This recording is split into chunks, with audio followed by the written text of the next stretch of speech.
Welcome to our webinar hosted by Created Real and Ortholife, titled Next Generation Spinal Correction Braces with Improved Comfort and Treatment Outcomes.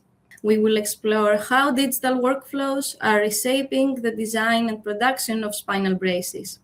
This approach allows for lighter, more accurate, and more comfortable solutions for patients, while also contributing to better treatment results and greater compliance.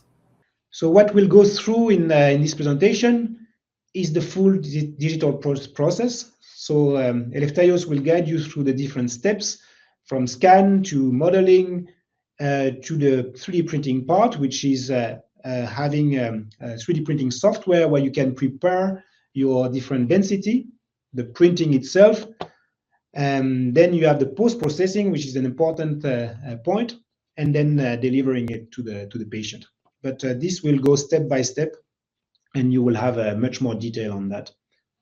A little bit about the background technology. So we have developed a technology called programmable plast, and this technology allows to create a multi-stiffness spinal brace. So what multi-stiffness means is that in the same brace where before you would have a mono stiffness, so it's the same stiffness everywhere, more or less, here we are able to select into the software directly different regions and apply different stiffness to those regions. We can load the G code to the USB stick, and we can load the file to the, as I said, to the USB stick, and then we can start printing the corset.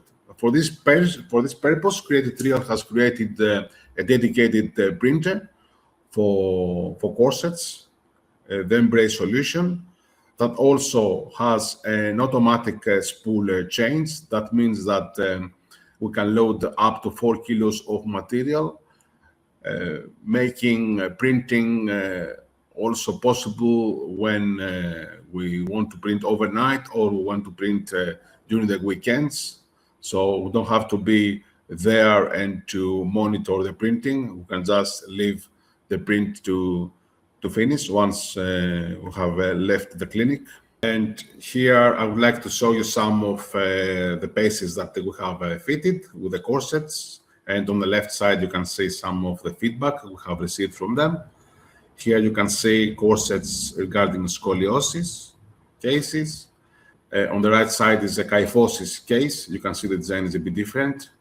And here, these two girls, you can see our flexible and TPU corsets that we mainly use for neuromuscular type of scoliosis that are more to control and to support the curves rather than correcting these.